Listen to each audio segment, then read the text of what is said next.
Hello class! So it's me again, Engineer John Ray Pacturanan. So this time, ang pag-uusapan naman natin ngayon is the application of the moment area method para sa mga simple beams. So sige, simulan na natin class ang ating discussion. So i-slideshow ko lang to, no?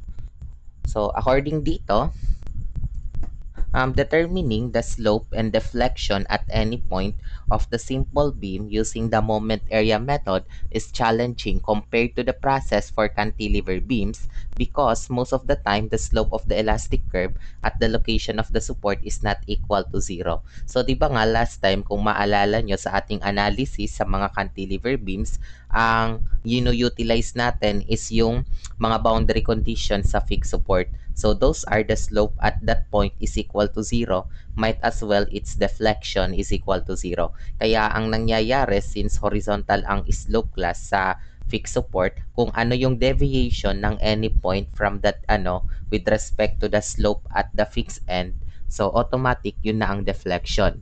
Ang problema sa mga simple beams since hinge and roller kasi sila, so hindi natin pwedeng i-assume na yung slope sa mga simple beams class ay 0, di ba? Although ang deflection sigurado 0 yun, but the slope is not equal to 0, right? Okay?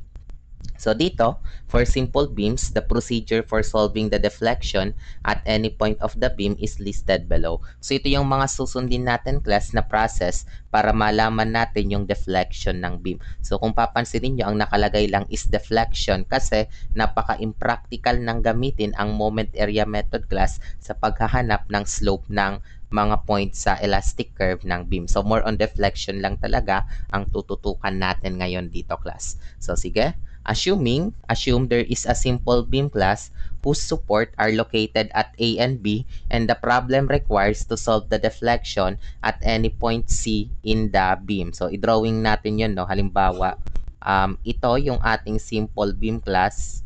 Tapos, yung supports natin, ito siya. So, tawagin natin tong point A and tawagin natin tong point B. And any random point daw, point C. Okay? So, ang unang tanong dito, or ang unang step class, is determine the value of the deviation of B with respect to the tangent line at A. So, uunahin natin is to determine the deviation of B with respect to A. So, deviation of right support with respect to the left support.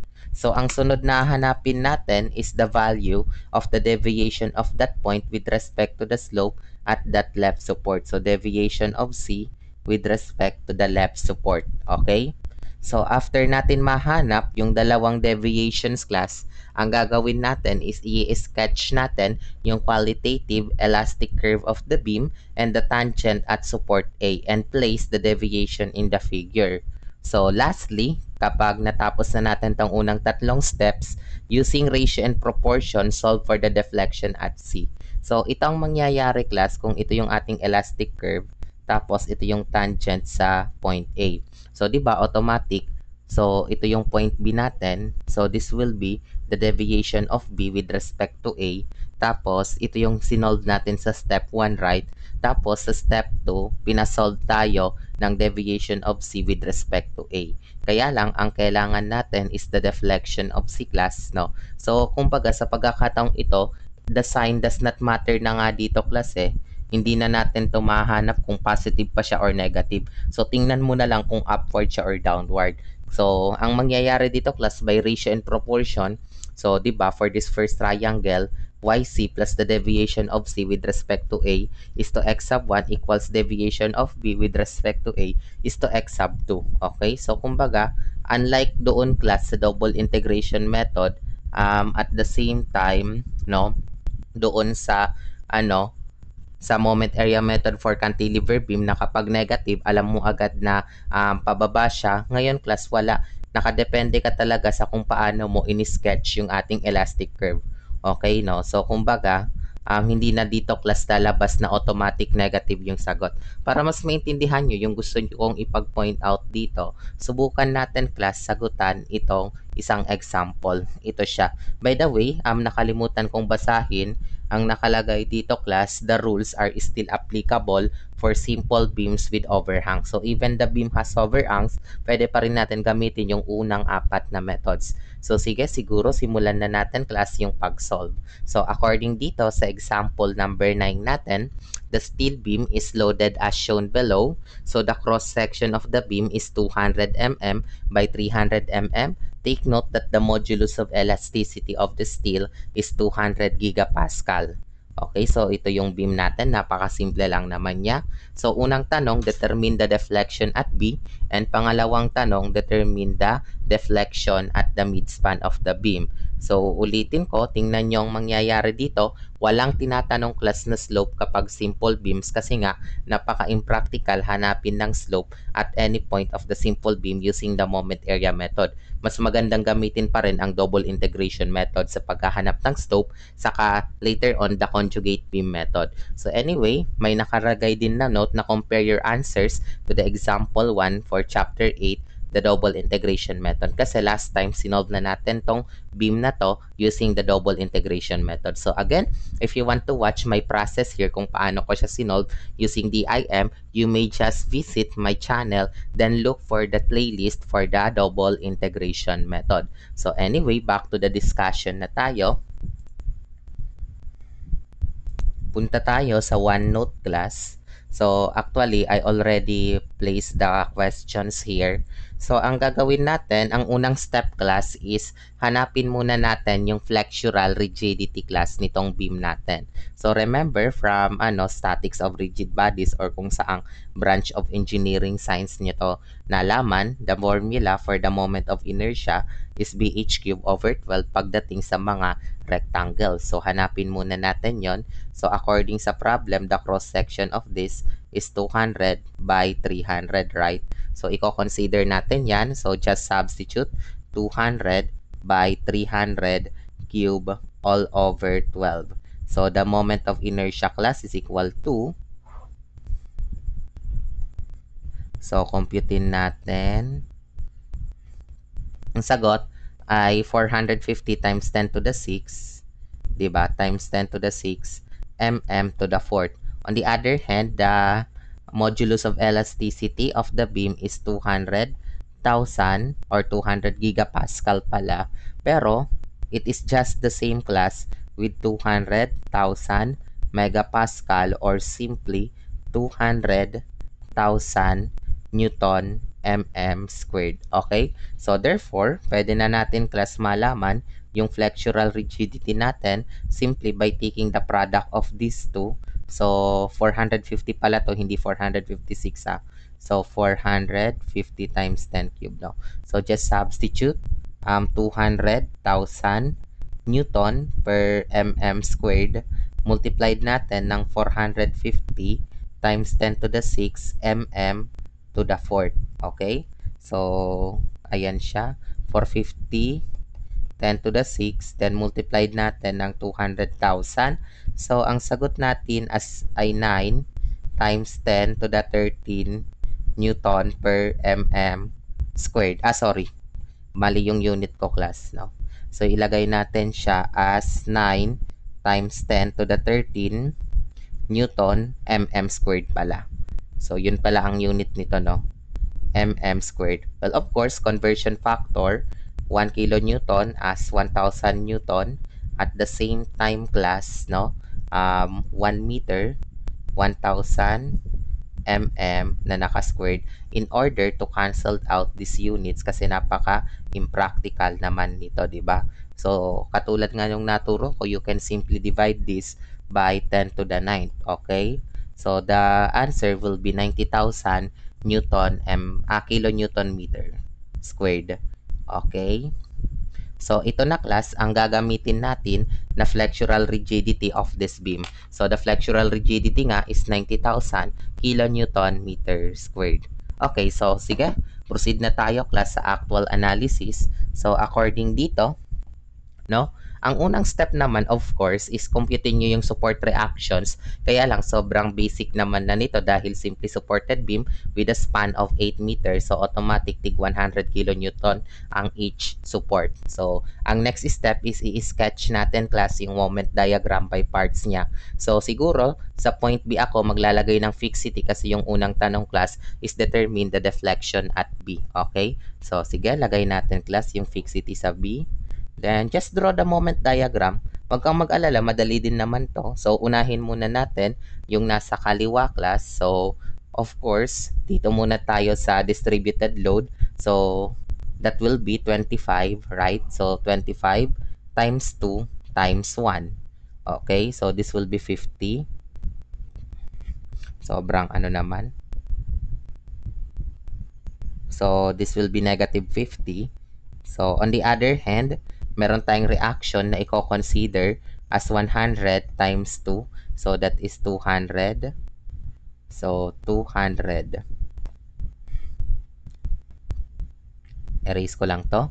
So, ayan. Next ulit tayo. I-consider naman natin yung nasa kanan. So, that will be 25 times 6. Multiply lang natin ng 3. So, that is 450. Okay? So, pag drawing natin siya, second degree yan, of course. No? So, sige. Tuldok-tuldok lang. No? So, negative 450. Okay? So, the degree pala, nakalimutan ko. First degree, second degree, second degree. So, lastly, yung 100 natin, multiply natin ng 6 class. Ang lalabas ay 600. So, pag drawing natin yan, oops. No? Pag drawing natin yan dito, so, first degree ulit ito. So, konting design lang. So, this will be 600. Okay? So, first degree din ito. Ayan. So, na-drawing na natin class yung kanyang moment diagram by parts. So, this is A, this is B, this is C. So, ang next na gagawin natin is of course, ang unang hahanapin natin is the deviation of point C with respect to the slope at A. Okay, no? So, basta ang unang step dito, hanapin nyo yung deviation of right support with respect to the tangent of left support. Para mas emphasize, no? Lagay natin, deviation of right support with respect to left support. Okay? So, ganun lang. Or simply, sa case natin, ang right support natin class is yung C, ang left support natin is A. Okay? So, ganun lang. And therefore, gawin na natin yun agad dito class. So, magiging EI, deviation of C with respect to A is simply equal to area between A to C. In other words, area of the whole beam multiplied natin ng centroid with respect of course sa point C, di ba? Kasi nga ito yung i-consider natin. Okay, so next tayo, ang gagawin natin is of course computein nga natin yon. Unahin muna natin itong nasa kaliwa. So itong triangle na 1/2 times 2 meters times 200. Ang kanyang moment arm considering point C class is 6 meter plus 1/3 ng 2. So tama ba? Kasi from point C tayo eh. So yes, ito yung point natin. So 1/3 of 2 meters ito class, tapos 6 meters. So yes, tama siya. Next, for the parabolic spandrel, 1/3 ng 2, tapos negative 50 siya. Then multiply natin siya class ng 6 plus of course 1/4 ng 2. 'Di ba kasi spandrel siya. Plus 1/4 ng 2. Okay, so next tayo. Another thing to consider is yung nandito, ito ulit na triangle. So, 1/2 ng 6 tapos 600, right? 600 siya. So, this time, ang i-consider natin, class, na center of gravity is nandito. Diba? So, it is located here. And this is 2/3 of 6 meters. So, sige, lagay natin na 2/3 of 6 meters. And lastly, computein na natin siya as another 1/3 ng 6 meters. Multiply natin ng negative 450. So, ang kanyang moment arm naman is of course 3/4 ng 6 meters. Tama ba? Kasi 'di ba, ito yung magiging center of gravity niya. So kung ito ay 1/4 ng 6 meter, yun naman ay 3/4 ng 6 meters. Okay? So computein na natin siya. So ang mangyayari, ito siya.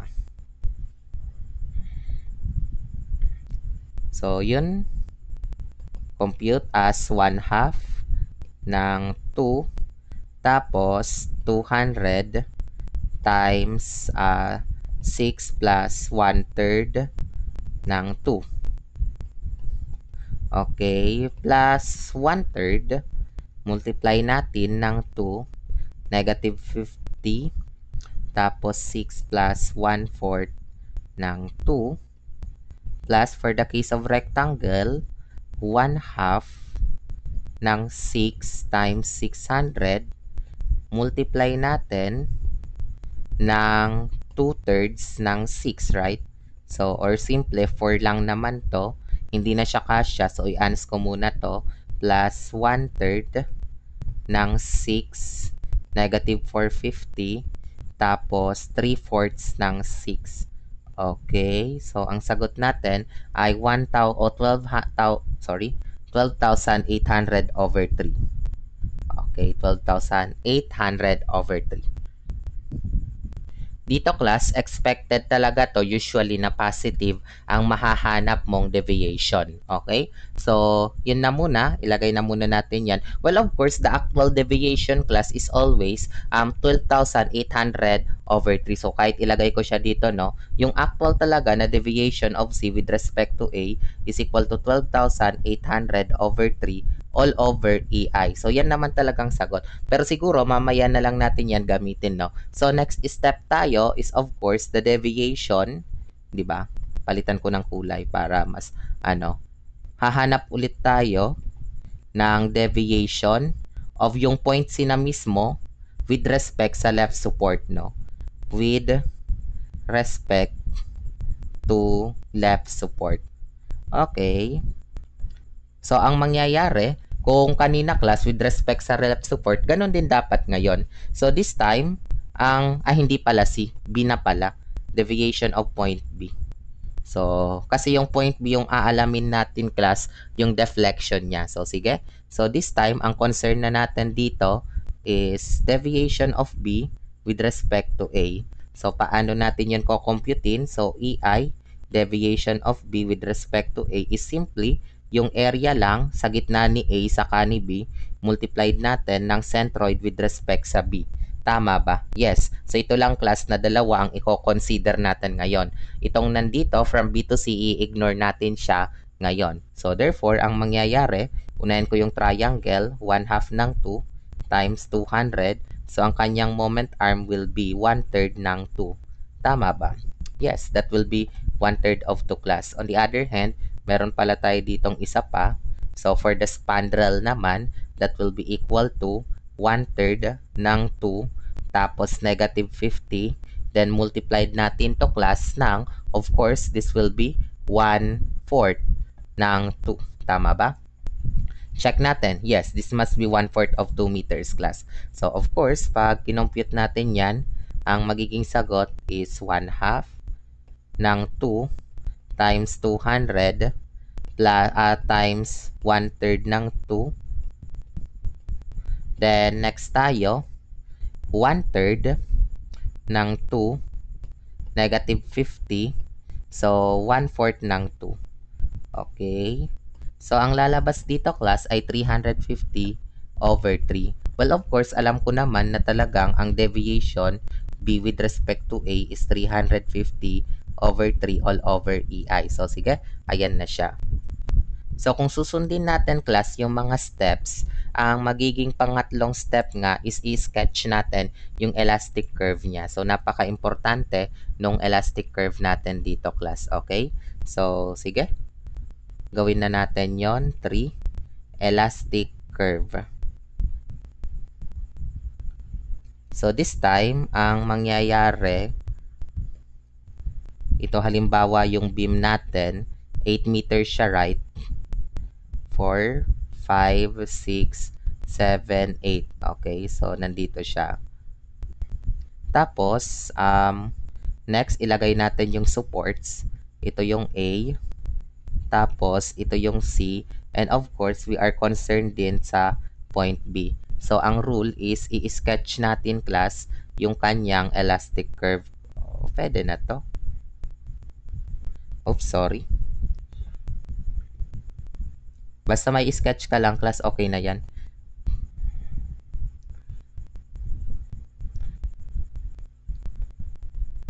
Ayan. So, next step is i-sketch din natin, class, yung tangent sa A. So, pwede na rin tong maging tangent sa A. So, okay na to. So, next, na gagawin natin, class, is ilalagay natin yung deviation. So, which is expected, class, na dapat nasa taas talaga yung point C sa tangent. Kasi nga, di ba, pag nag-drawing tayo ng deviation, ito siya. The deviation of C with respect to A, so that is equal to, based sa computation natin, ay 12,800 over 3, no? So, 12,800 or siguro kahit ano na lang. Ang gawin na lang natin dito, class, imbis na yung deviation, gawin natin EI, deviation of C with respect to A is 12,800 over 3. On the other hand, no, although napakaliit kasi, class, sa drawing ko, pero itong maliit na to, class, is the deviation of B with respect to A. Ayan, no. So, this will be, ilagay natin yan as EI, deviation of B with respect to A, that is equal to 350 over 3. So, ang pinaka-concern natin is of course this one. Ito yung deflection natin, no? So, napaka-importante na ng drawing natin dito. So, I am now referring to the deflection. So, tatawagin ko to as EI deflection at B. Okay? Kasi lahat sila naka-EI, no? Sa ibang libro, hindi sila naka-terms of EI. Pero ako, ganito na lang ang gagawin ko. So, this will be 2 meters and this will be 6 meters. Okay? So, yun na nga. Kung titingnan nyo, lahat ng points natin na kino-consider ay nasa taas, which is dapat. Kasi nga, yun yung indication, class, na dapat positive yung calculations nyo. Okay, back to the topic tayo, no?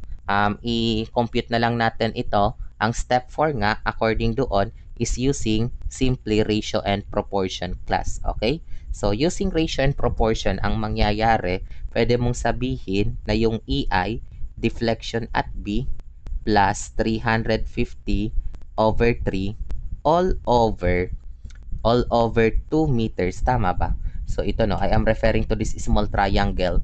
EI deflection at B plus 350 over 3 over 2 is simply equal to 12,800 over 3 all over 8 meters, diba? Kasi itong buong height is 12,800 over 3 divided by 8 meters. So, I hope nagegets nyo, class, yung process natin ng pag-compute ng deflection. So, this is by ratio and proportion. So, EI, deflection at B is equal to, compute na lang natin siya as X plus 350 over 3 is equal over 2, then equal sa 12,800 over 3 divided by 8, right? So, ang sagot natin is 950 dito. So, 950 siya, class. And pwede mong sabihin na yung deflection at B natin is equal to 950. Ang unit pala nito, di ba, kilonewton meter cube yan. Sigurado yan. So, 950 all over EI. So, just substitute the obtained value, class, for the value of flexural rigidity. Nasaan siya? Kanina na-compute na natin siya as yun na nga, 90,000 kilonewton meter squared. Okay, so you know naman what will happen here. The kilonewton symbol will be cancelled out. So this will be 950 divided by 90,000. So ang lalabas ay 0.010556.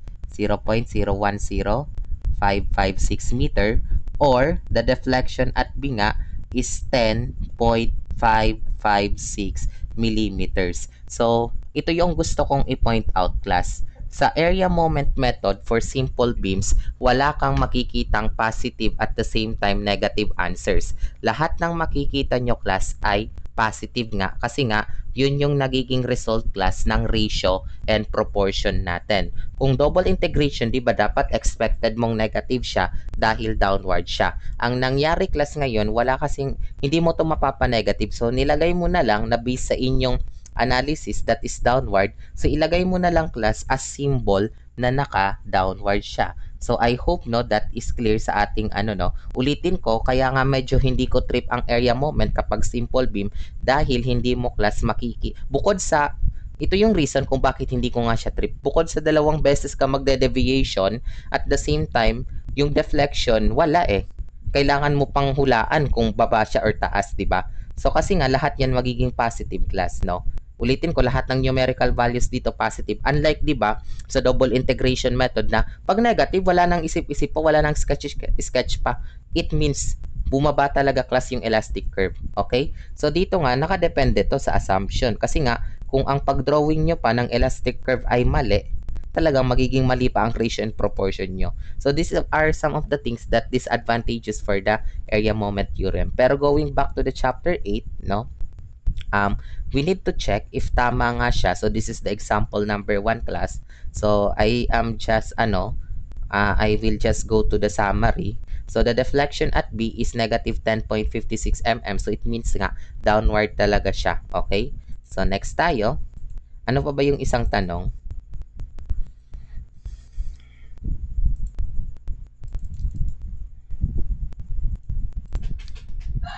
So yung isa pa palang tanong class, according sa ating PowerPoint nga, balikan natin, determine the deflection at the midspan of the beam, no? So kung titingnan nyo nga, ulitin ko, ayan, may manok na, no? So ulitin ko, wala na ditong tanong regarding sa slope. So deflection na lang tayo at the midspan. So of course, pag drawing natin class yung beam, no, pasensya na, dito yung beam natin, no? So tawagin natin yung midspan natin class at point D. Okay, no? So, ilagay natin yon. So, yung unang step palagi, class, is hahanapin nyo yung deviation ng right support with respect to the left support. Okay, no? So, walang problema doon. So, therefore, ilet ko na muna na yung point D as the midspan. Okay?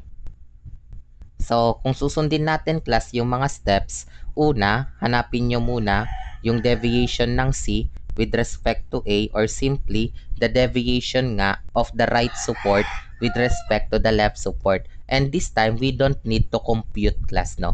Hindi na natin, class, kailangan computein yon. Bakit? Kasi nga, na-compute na natin yon last time. So, yung EI nun is equal to 12,800 over 3. Okay? So, erase ko na lang to. That is EI, deviation of C with respect to A, as 12,800 over 3. So, ayan. Ang problema natin ngayon, yung pangalawang step, hahanapin ngayon natin yung EI, ano nga to?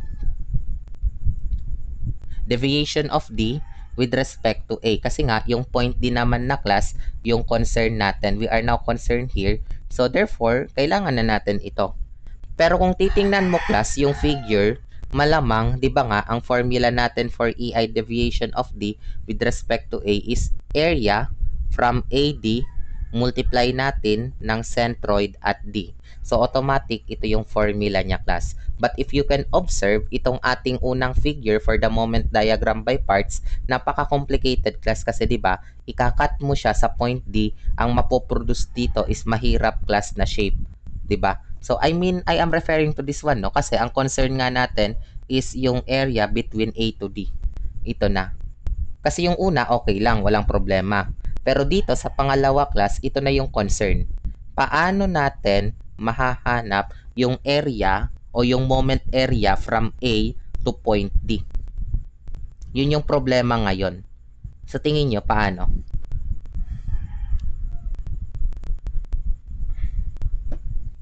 So, minsan, class, no, ang most practical way dito is wag ka nang mag-ratio and proportion.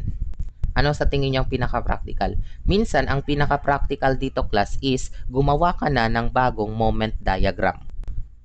Kaya ang gagawin ko ngayon is talagang magbaback from the scratch ako, class. Gagawa ako ng bagong moment diagram. So, ilagay natin to, no? Create new moment diagram. 8 meters din lang naman yon. Tapos, uniform load din naman siya, di ba? So, kahit nga liitan na lang natin to. Basta may ma-sketch ka lang, wala namang problema doon. Oh, ito, halimbawa, 8 meters to. Tapos, nandito siya. Then, nandito. Then, yung loading natin ay 25. Ayan. Kahit bilisan na lang natin to class, di ba? 25 kilonewton per meter. At the same time, alam mong yung reactions dito ay tig 100 kilonewtons, then 100 kilonewtons. Tawagin natin to class as point A, point C, and yung midspan nga is point D. So therefore, ang gagawin ko ngayon dito class, i-consider ko yung point D class as fixity. Basta tandaan nyo, no? Minsan talaga, mas magandang mag-drawing ka na lang class ng bagong diagram kaysa naman pahirapan mo pa yung sarili mong carry ratio and proportion. Ayan. So, considering point A class, no? Considering dito sa kaliwa, no? Ang gagawin lang natin dito, take note of this, take 4 meters ito, tapos take 4 meters yan. So, ang mangyayari, 100 times 4, so that is 400 pag drawing natin siya dito.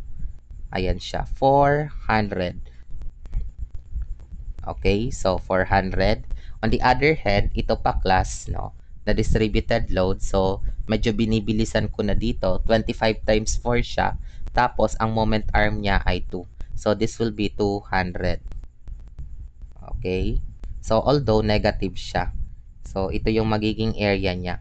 And this will be point A and this will be point D. So, sa kanan class, ganon din. Kaya lang, kung titingnan nyo class, may ilalagay ako dito. Not needed. Kaya ko to class i-sketch, no? Ang dali lang naman ni sketch class nung nasa kanan. Kaya lang, minsan kasi class, may mga instances na hindi mo na yun kailangan i-sketch para hindi ka na mahirapan. Paano? Ano ba yung rine-require class sa step 2 ngayon? Eh di ba ang rine-require lang naman is EI, deviation of D, with respect to the slope at A, right? Which is, ang kailangan lang natin ay area sa gitna ni AD times the centroid at D. So, ulitin ko. Kaya ko tong i-sketch, napakadali lang naman tong i-sketch. Ang problema lang, or ang tanong ngayon dito, necessary pa bang i-sketch yun, class? Ang tanong ko lang, necessary. Eh sakang hindi na, so wag ka nang mag-sketch, wag ka nang magsayang. Kasi gagamitin natin class itong approach na to na hindi mo na kailangan i-sketch pagdating dito sa example number 10.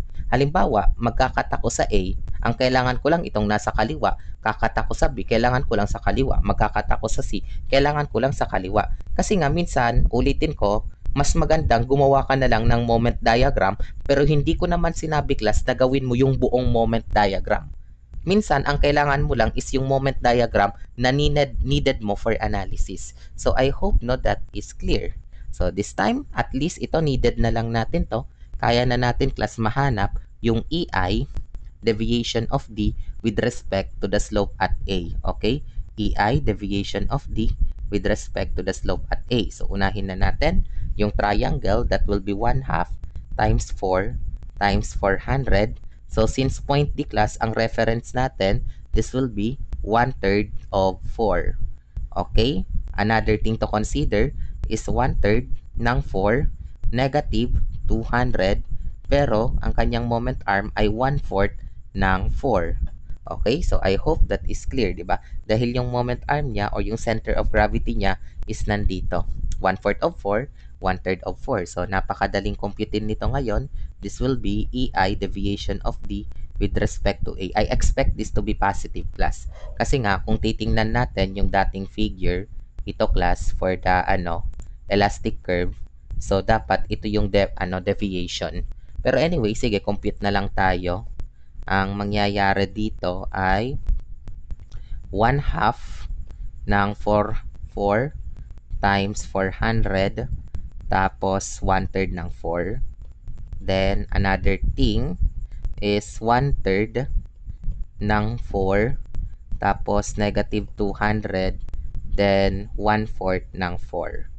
Okay, so ang sagot ay 800, no? Which is expected.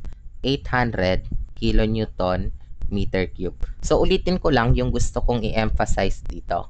Minsan class, hindi na practical na gamitin mo pa yung same na moment diagram. So minsan mas madali ang analysis na mag-sketch ka ng bagong moment diagram depende sa hinihingi ng problem. Okay, kasi most of the time ganun din class. Pero hindi naman class required na dapat isolve mo lahat. Okay, no? It is not necessary to solve for every moment diagram. So, kung mag-sketch ka man ng bago, yung needed lang. Halimbawa, no? Halimbawa, class, dito sa point na to, 6 meters, pag kinat ko to, edi sa kaliwa lang yung i-sketch ko. Hindi ko na needed yung sa kanan. So, yun yung point ng pag-i-sketch para naman hindi ka masyadong mahirapan dito. So, yung step 3, of course, is the elastic curve. Kopyahin ko na lang to, class, para naman hindi na ako masyadong mahirapan sa pagguhit. Oops. Nagkamali ako ng napindot. Sige. Pwede na natin tong ilagay dito. Ayan. So, part 3 or the third approach is the third step is to sketch the elastic curve. Kaya lang, ang mas concern na natin class is yung point D. So, may mga bagay na, kailangan natin i-erase ngayon dito. Ito, erase natin siya. Erase natin to. Oops. Palitan ko lang tong eraser ko. Ayan. So, konting adjust. Ayan, para hindi na ako mahirapan. Ayan. Tadan! So, this time, ang concern natin, class, is yung point D. So, yung point D natin is nandito. This is the midspan eh. Okay? Tapos, since midspan siya, malamang tig 4 meters dito, class. So, ito, automatic yung deflection at D. Pero, ang dapat palang ilagay natin dito ay EI deflection at D. EI deflection at D. Okay, no? So, ayan na siya. EI deflection at D. Pero, of course, tama naman class kasi ito na yung magiging bagong point D. So, yung ating curve ay nasa taas ni slope. Kaya nga yung na-compute natin ay mga positive values. So, dito, ilalagay ulit natin dito na EI deviation of D. Tama ba? With respect to the slope at A. Kasi lahat sila naka with respect sa slope at A. So, 800 kilonewton meter cube. Understood naman yan class sa units. So, after nito, nagawa na natin yan. Ang next step will be the ratio and proportion. No? So, ratio and proportion. So, sige. Simulan na natin class itong ratio and proportion. Halimbawa, dito, magiging EI deflection at D plus 800 divided by 4 is equal to 12,800 over 3 divided by 8. Explain ko yun na. Diba ito, EI deflection of D plus 800 over 4 equals 12,800 over 8. 12,800 over 3 over 8 pala. So, pag nag-ratio and proportion ka, x plus 800 over 4 is equal to 12,800 over 3 divided by 8. So, the answer for that will be 1333.3333 or 4,000 over 3. So, lagay ko lang to, no? So, therefore, EI, deflection at midspan na lang tuloy, is equal to, at ito siya, 4,000 over 3 siya. Okay? So, malamang, ang magiging unit nito class ilan? Ang dapat na maging unit nito ay kilonewton meter cube. So, pwede na natin to class pagpatuloy para mahanap nga yung midspan deflection as, yun na nga, 4,000 over 3 kilonewton meter cube. I-divide natin ng flexural rigidity na 90,000 kilonewton meter squared. Okay? So, makakancelled out si kilonewton. Ang matitira na lang sa ating calculation ay equal sa, divide natin to ng 9,000. 90,000. So, 0.014814. 81, tama ba? 815 millimeter.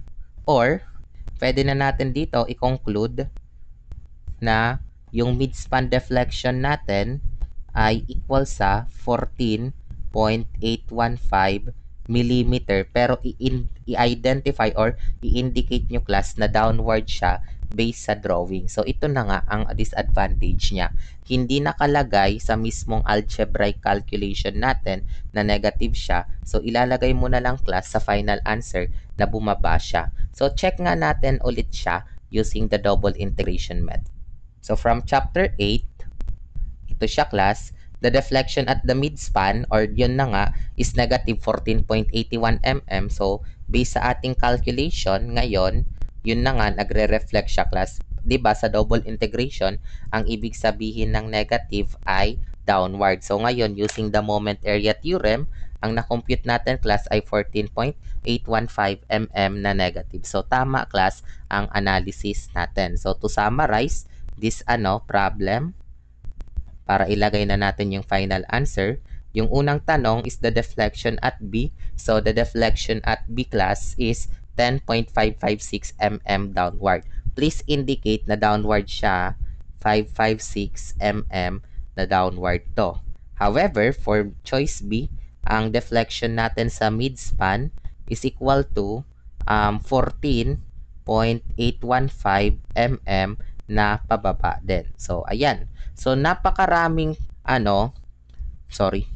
So, itong moment area method, kapag simple beam class, marami siyang disadvantages. Una, hindi niya kayang masolve yung slopes, no? Or impractical siyang isolve. Saka, ang daming steps, no? Kaya lang, no choice tayo. Kasama talaga to class sa dinidiscuss din sa Theory of Structures bilang pagbibigay sa inyo ng mga alternative or mga choices kung paano nyo isosolve ang deflection. Kaya nga sa deflection, marami talagang approach. Pwede kang mag-energy method, which is our discussion for the next week. Okay? So, gayon man, although alam kong medyo challenging nga, kaya nga ito natawag na challenging, although medyo challenging itong approach natin, I hope na intindihan nyo yung ating process. So, i-end ko na itong lecture video para naman,